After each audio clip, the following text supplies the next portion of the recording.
बड़ी खबर आज की जो केंद्र शासित प्रदेश लद्दाख से आई है, जहां कल लद्दाख को पूर्ण राज्य का दर्जा देने की मांग को लेकर लेह में हिंसक प्रदर्शन हुआ। छात्रों की पुलिस और सुरक्षा बलों से झड़प हुई। प्रदर्शन के दौरान छात्रों ने पुलिस पर पत्थरबाजी भी की। बीजेपी ऑफिस और सीआरपीएफ की गाड़ी में आग लगा दी गई। उधर प्रशासन ने लेह में बिना अनुमति की रैली और प्रोटेस्ट करने पर बैन लगा दिया है। लेह में हिंसक झड़प के बाद समाज सेवी सोनम वांगचुक ने 15 दिन बाद ही अनशन खत्म कर प्रदर्शनकारियों से शांति की अपील की है।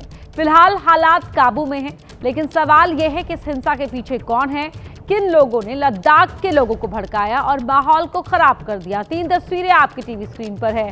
बीजेपी ने इस हिंसा में कांग्रेस और उसके नेताओं का हाथ बताया है। ये 3 तस्वीरें जहां लद्दाख को पूर्ण राज्य बनाने की मांग को लेकर प्रदर्शन हुआ है।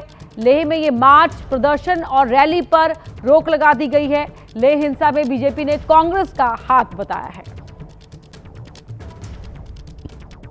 लद्दाख में किस प्रकार से जेन जी के नाम से कुछ प्रोटेस्ट दिखाने की कोशिश हुई कि जेन जी ने किया है, मगर जब तफ्तीश हुई, व्हेन इट वाज इन्वेस्टिगेटेड, तो मालूम पड़ा कि जेन जी का नहीं, ये कांग्रेस का ही प्रोटेस्ट था।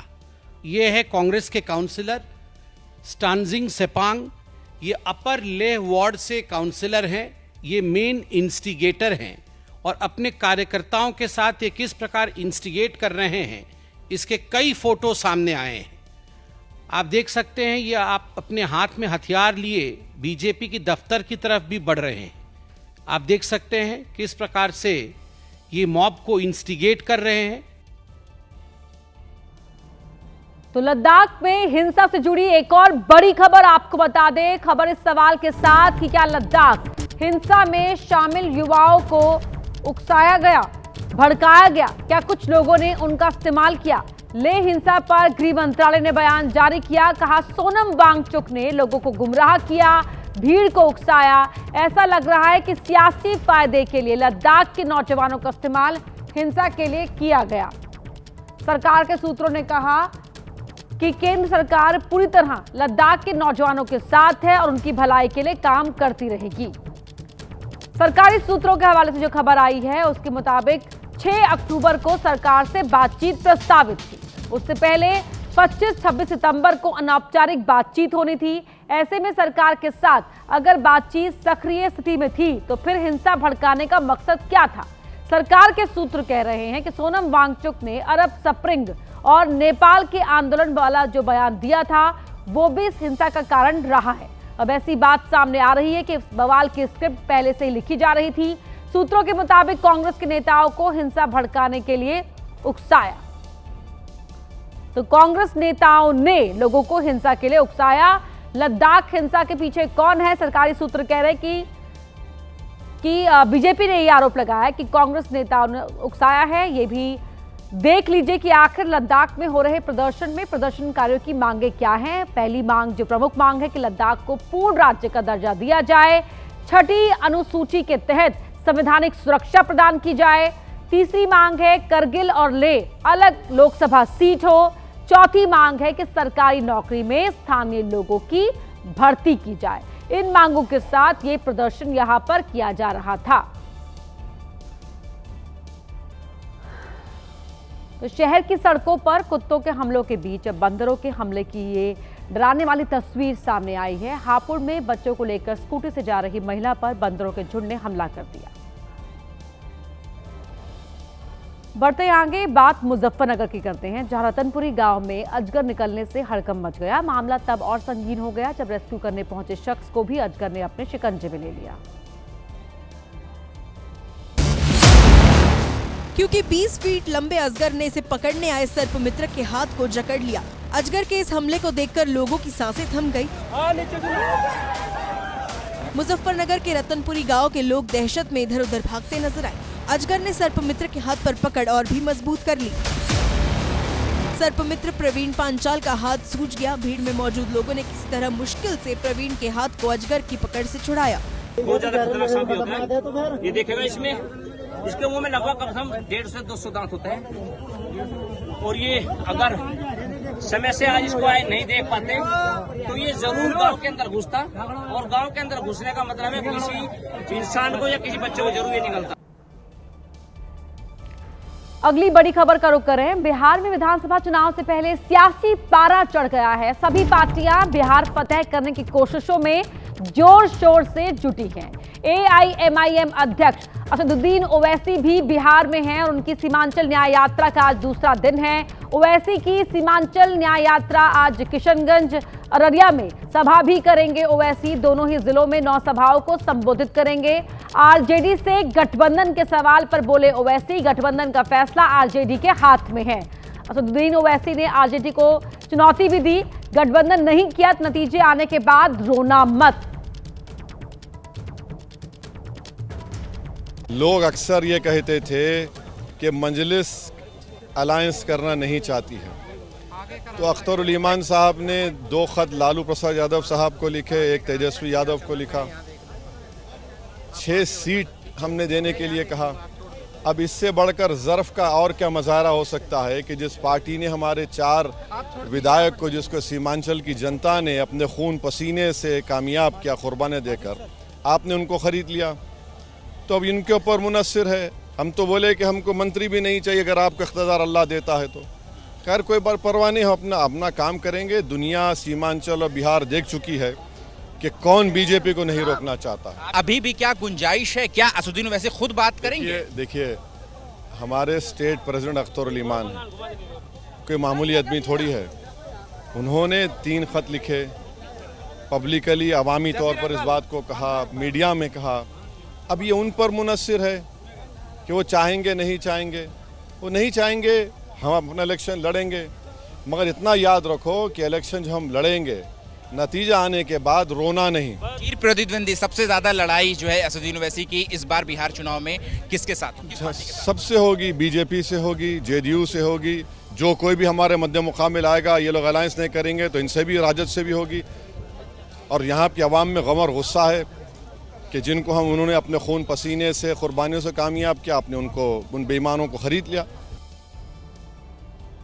असदुद्दीन ओवैसी के बिहार दौरे पर केंद्रीय मंत्री गिरिराज सिंह ने फिर निशाना साधा और कहा कि बिहार में कोई भी ओवैसी को वोट नहीं देगा। उनके आने से उनका वोट तो सब तेजस्वी यादव ले लिया है, उनके पास वोट ही नहीं है। और इस बार तो कोई उनको देगा ही नहीं वोट। मुसलमान, वो जितना मुसलमान चिल्ला लें, उनको कोई वोट देगा नहीं। इस बार तो जो उम्मीदवार खड़ा करेंगे आरजेडी सबका जमानत जब्त करा देगा। और बड़ी खबर का रुख करें। केंद्र सरकार ने देश के chief of defence staff Anil Chauhan का कार्यकाल 8 महीने के लिए बढ़ा दिया है। अब वो 30 मई 2026 तक या फिर अगले आदेश के आने तक इस पद पर बने रहेंगे। केंद्र सरकार ने कल आदेश जारी किया। प्रधानमंत्री की अध्यक्षता वाली कैबिनेट की अपॉइंटमेंट्स कमेटी ने इस विस्तार को मंजूरी दी है। इसके साथ ही जनरल चौहान सरकार के रक्षा मंत्रालय के तहत आने वाले डिपार्टमेंट ऑफ मिलिट्री अफेयर्स के सचिव के रूप में भी काम करते रहेंगे। जनरल अनिल चौहान को 28 सितंबर 2022 को सीडीएस नियुक्त किया गया था। बड़ी खबर का रुख करें। पीएम मोदी का यूपी और राजस्थान का दौरा है आज। यूपी के ग्रेटर नोएडा में इंटरनेशनल ट्रेड शो का प्रधानमंत्री मोदी उद्घाटन करेंगे। इसके साथ ही राजस्थान के बांसवाड़ा में कई परियोजनाओं की सौगात देंगे पीएम मोदी। 1,22,000 करोड़ की परियोजनाओं का शिलान्यास और उद्घाटन का आज का कार्यक्रम है पीएम का। साथ ही प्रधानमंत्री 3 ट्रेनों को हरी झंडी भी दिखाएंगे। तो राजस्थान को क्या कुछ सौगातें आज प्रधानमंत्री मोदी देने जा रहे हैं, उनके बारे में आपको जानकारी दे देते हैं। तो आज प्रधानमंत्री बांसवाड़ा में केंद्र और राज्य सरकार की 1.22 लाख करोड़ रुपए से ज्यादा की विकास परियोजनाओं का शिलान्यास और उद्घाटन करेंगे। पीएम 2800 मेगावाट की माही बांसवाड़ा परमाणु ऊर्जा परियोजना की आधारशिला भी रखेंगे। राजस्थान में प्रधानमंत्री सौर और विद्युत परियोजनाओं का उद्घाटन और आधारशिला रखने वाले हैं। साथ ही अटल कायाकल्प और शहरी परिवर्तन मिशन के अंतर्गत पेयजल आपूर्ति परियोजनाओं की भी पीएम आधारशिला रखेंगे। भरतपुर शहर में फ्लाईओवर बनास नदी पर एक पुल और 116 अटल प्रगति पथ परियोजनाओं का शिलान्यास करेंगे।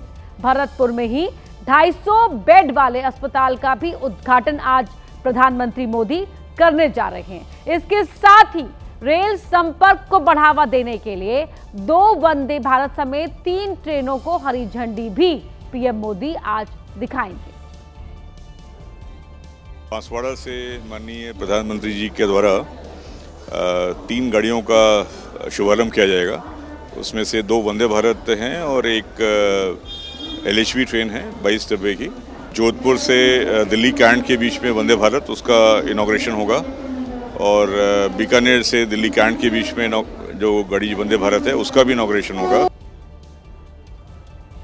यूपी के कानपुर से हैरान करने वाला मामला सामने आया है। यहां पति और पत्नी के बीच झगड़ा इस कदर बढ़ गया कि गुस्से में लाल बीवी ने चूहे की तरह पति का आधा कान कुतर डाला। अनवरगंज के रहने वाले अमित सोनकर 8 साल पहले पड़ोस की लड़की को दिल दे बैठे थे।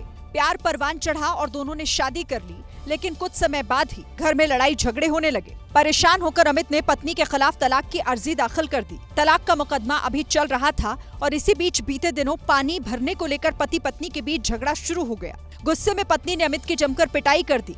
जब अमित ने खुद को बचाने की कोशिश की तो गुस्से में दांतों से कान ही काट डाला। पत्नी ने इतनी जोर से काटा कि आधा कान उसके मुंह में चला गया। खून से लथपथ पति भागता हुआ थाने पहुंचा और पत्नी के खिलाफ FIR दर्ज कराई। इसमें आपस में काफी मारपीट हुई और पत्नी द्वारा इनका कान काट लिया गया था। इस संबंध में अमित सोनकर के द्वारा की पत्नी के विरुद्ध और उनकी पत्नी ने अब जो है अमित सोनकर के विरुद्ध जो है प्रार्थना पत्र दिया था। बहरहाल पुलिस ने घायल पति की मेडिकल रिपोर्ट के आधार पर आगे की कार्रवाई शुरू कर दी है। बड़ी खबर आपको बता रहे हैं दक्षिण अमेरिका से है, जहां के वेनेजुएला में भूकंप आया है। वेनेजुएला के उत्तर पश्चिम में 6.2 तीव्रता का भूकंप आया है। 7.8 किलोमीटर की गहराई पर भूकंप का केंद्र था। पड़ोसी देश कोलंबिया तक ये झटके महसूस किए गए हैं। भूकंप से किसी नुकसान या जनहानि की खबर नहीं है। तो बड़ी खबर आपको बता रहे हैं, वेनेजुएला में ये 6.2 तीव्रता का भूकंप आया है। तस्वीरें आपको दिखा रहे हैं एक्सक्लूसिव वेनेजुएला की, जहां के उत्तर पश्चिम में 6.2 तीव्रता का भूकंप आया है। भूकंप का केंद्र 7.8 किलोमीटर की गहराई पर था। पड़ोसी देश कोलंबिया तक ये झटके महसूस किए गए हैं। हालांकि भूकंप से अभी तक किसी नुकसान या जनहानि की खबर नहीं मिली है। इन तस्वीरों में भी आप देख सकते हैं, ये तस्वीरें आपको दिखा रहे हैं एक्सक्लूसिव ABP न्यूज पर, किस तरह से यहां पर भूकंप आया, जिसका केंद्र 7.8 किलोमीटर की गहराई पर बताया जा रहा है।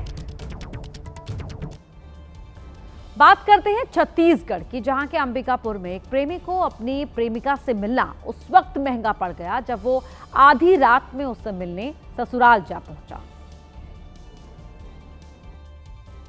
फिर क्या था, प्रेमिका के ससुराल वालों ने प्रेमी को रंगे हाथ पकड़ लिया और उसकी जमकर पिटाई कर डाली। परिजनों ने दोनों के हाथ पैर बांध दिए। पिटाई करने के बाद परिवार के लोगों ने पंचायत बुलाने का फैसला लिया। दोनों ने पंचायत को बताया कि शादी से पहले एक दूसरे से प्रेम करते थे, लेकिन किसी कारण से उनकी शादी हो नहीं पाई। युवती की शादी दूसरी जगह हुई, जबकि युवक की शादी भी दूसरी जगह तय हो गई, जिसके बाद युवक युवती का अफेयर चलता रहा। दोनों एक दूसरे से मुलाकात करते रहे और बातें करते थे।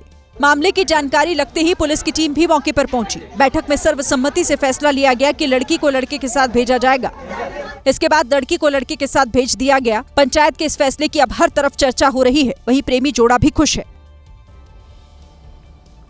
वहीं बेंगलुरु में दिन दहाड़े एक सनसनीखेज वारदात सामने आई है। यहां प्रेम प्रसंग के शक में पति ने पत्नी पर बस स्टैंड पर ही ताबड़तोड़ चाकू से हमला कर उसका कत्ल कर दिया। रेखा पहले से ही शादीशुदा थी और उसका तलाक हो चुका था। 3 महीने पहले रेखा ने लोहिताश्व नाम के एक शख्स से शादी कर ली। यही नहीं, बेरोजगार लोहिताश्व को रेखा ने अपनी ही किसी कंपनी में ड्राइवर की नौकरी भी दिलवा दी। दोनों का जीवन हंसी खुशी कट रहा था। लेकिन इधर कुछ दिनों से लोहिताश्व को रेखा के कैरेक्टर पर शक होने लगा। शक से कलेश बढ़ा और दोनों में मारपीट होने लगी। मंगलवार को भी बस स्टैंड पर दोनों के बीच कहासुनी हुई और इसी दौरान लोहिताश्व ने रेखा पर चाकू से हमला कर दिया। लोहिताश्व ने पहले 2 बार वार किया, फिर उसे कुछ दूर तक घसीटकर 9 बार और चाकुओं से वार किया। आसपास मौजूद लोगों ने बीच बचाव की कोशिश की तो आरोपी ने चाकू लहराते हुए लोगों को डराकर मौके से भगा दिया और फरार हो गया। रेखा को गंभीर हालत में एक निजी अस्पताल ले जाया गया, जहां डॉक्टर्स ने उसे मृत घोषित कर दिया। सबसे हैरान करने वाली बात तो ये है कि आरोपी ने मर्डर की इस सनसनीखेज वारदात को महिला की 13 साल की बेटी के सामने ही अंजाम दिया। और अब बड़ी खबर का रुख करें। बड़ी खबर खेल के मैदान से आपको बता दें, जहां भारतीय क्रिकेट टीम ने बांग्लादेश को 41 रनों से हराया। इस मैच में पहले बल्लेबाजी करते हुए भारतीय टीम ने बोर्ड पर 168 रन लगाए थे। जवाब में बांग्लादेश की टीम सिर्फ 127 रन पर ही ऑल आउट हो गई। इस जीत के साथ टीम इंडिया एशिया कप के फाइनल में पहुंच गई है। गेंदबाजी में कुलदीप यादव और वरुण चक्रवर्ती चमके, तो बल्लेबाजी में भारत के लिए जीत के हीरो अभिषेक शर्मा रहे, जिन्होंने 75 रनों की तूफानी पारी खेली, जिसमें अभिषेक ने 5 शानदार छक्के लगाए, जिसके लिए उन्हें प्लेयर ऑफ द मैच का खिताब भी दिया गया।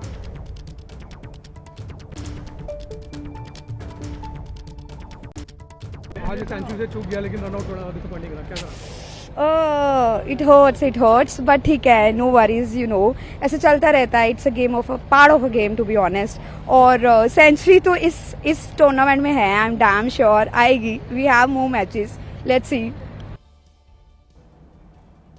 बांग्लादेश पर जीत के साथ टीम इंडिया ने फाइनल का टिकट कटा लिया है। सुपर 4 के पॉइंट्स टेबल पर अगर नजर डालें तो भारत अब 2 जीत के साथ टॉप पर पहुंच गया है। वहीं दूसरे नंबर पर पाकिस्तान टीम 2 मैच में 1 जीत के साथ अंक तालिका में बनी हुई है। तीसरे नंबर पर बांग्लादेश की टीम भी 2 मैच में 1 जीत और 1 हार के साथ अंक तालिका में बनी हुई है। 3 तस्वीरें आपके टीवी स्क्रीन पर हैं। आज पाकिस्तान और बांग्लादेश के बीच मुकाबला खेला जाएगा। इस मैच को जीतने वाली टीम इंडिया के खिलाफ भारत में मुकाबला खेलेगी, भारत के खिलाफ फाइनल में मुकाबला खेलेगी, यानी आज का मैच वर्चुअल सेमीफाइनल होगा। वहीं श्रीलंका का सफर पहले ही एशिया कप से खत्म हो गया है, क्योंकि श्रीलंका को पाकिस्तान और बांग्लादेश पहले ही शिकस्त दे चुकी हैं। श्रीलंका अपना आखिरी मुकाबला टीम इंडिया के खिलाफ कल खेलेगी।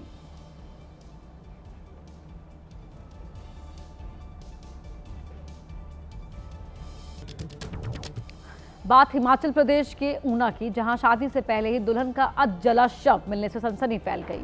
पुलिस ने प्रेमी और चाचा के खिलाफ हत्या का मुकदमा दर्ज कर दोनों को अरेस्ट कर लिया है। को भी इस दिन का बेसब्री से इंतजार था, क्योंकि वो शादी के बंधन में बंधने जा रही थी। उसे लगा कि उसकी डोली उठेगी, लेकिन उसकी ये खुशी न प्रेमी से देखी गई न उसके चाचा से। नतीजा ये हुआ कि अब उसी घर से उसकी अर्थी निकाली गई। 4 महीने पहले ही प्रेमी विकास ने अंशिका के साथ कोर्ट मैरिज की थी, लेकिन शादी से पहले विकास को पता चला कि अंशिका प्रेग्नेंट है। इसके बाद विकास ने अपने चाचा के साथ मिलकर पहले अंशिका की हत्या की और उसके बाद उसे जलाकर फरार हो गए, ताकि किसी को शक न हो। पुलिस ने इस मामले में चाचा समेत एक शख्स को गिरफ्तार कर लिया है। वहीं आरोपी प्रेमी की गिरफ्तारी के लिए पुलिस जम्मू कश्मीर गई है। मुंबई में एक कलयुगी बेटे ने संपत्ति और पैसों के लालच में अपने ही पिता की सुपारी देकर हत्या करवा दी। पुलिस ने सभी आरोपियों को गिरफ्तार कर जेल भेज दिया है। पुलिस के मुताबिक आरोपी बेटे हनीफ ने अपने पिता को मरवाने के लिए पूरे 6.5 लाख की सुपारी दी थी। इस जघन्य हत्याकांड को अंजाम देने के लिए हनीफ ने गोवंडी के 2 युवकों को हायर किया था। घटना के दिन अयूब सैयद अपने मोबाइल पर यूट्यूब देख रहे थे। तभी दोनों बदमाश ऑफिस के अंदर घुसे और चाकुओं से एक के बाद एक 30 वार किए, जिससे अयूब सैयद ने मौके पर दम तोड़ दिया। पुलिस का यह भी कहना है कि अयूब अपने बेटे हनीफ को दुकान में आने से मना करते थे और बार बार धमकाते थे कि वो दुकान बेच देंगे। हनीफ को यह डर सताने लगा था कि पिता की मौजूदगी में उसे कभी कारोबार संभालने का मौका नहीं मिलेगा। साथ ही हनीफ इस बात से भी नाराज था कि पिता करोड़ों रुपए अपनी प्रेमिकाओं पर खर्च करते थे, लेकिन अपने बेटे को नजरअंदाज करते थे। सीसीटीवी फुटेज और मोबाइल डिटेल के आधार पर पुलिस ने सबसे पहले सानू चौधरी को गिरफ्तार किया है। पूछताछ में चौधरी ने हत्या की पूरी साजिश का खुलासा किया। जम्मू कश्मीर पुलिस को पहलगाम आतंकी हमले में बड़ी सफलता हाथ लगी है। पुलिस ने मोहम्मद यूसुफ कटारिया नाम के एक शख्स को गिरफ्तार किया है। कटारिया ने आतंकियों के आने जाने, छिपने और रसद का इंतजाम किया था।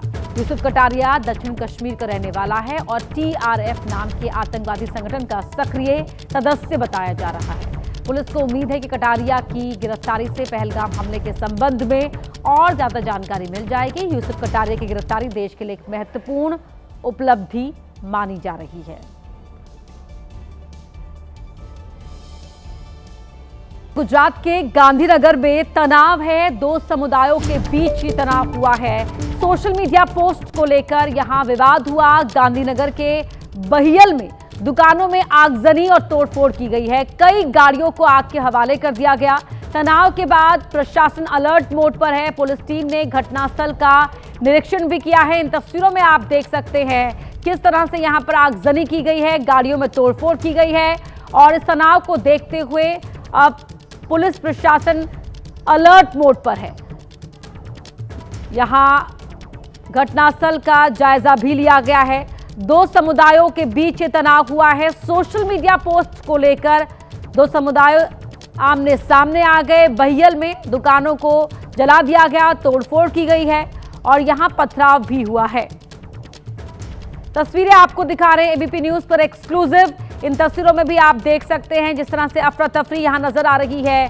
भारी संख्या में एक तरफ लोग इकट्ठा हुए भी आप देख सकते हैं और दो समुदायों के बीच यहां पर विवाद हो गया। पत्थरबाजी की गई है, पथराव किया गया है, आगजनी की गई है, तोड़फोड़ की गई है। देखिए किस तरह से यहां पर गाड़ियों को फूंक दिया गया है, वो आप इन तस्वीरों में देख सकते हैं। तो गुजरात का ये गांधीनगर, जहां का बहियल इलाका, इस समय यहां तनावपूर्ण स्थिति बनी हुई है।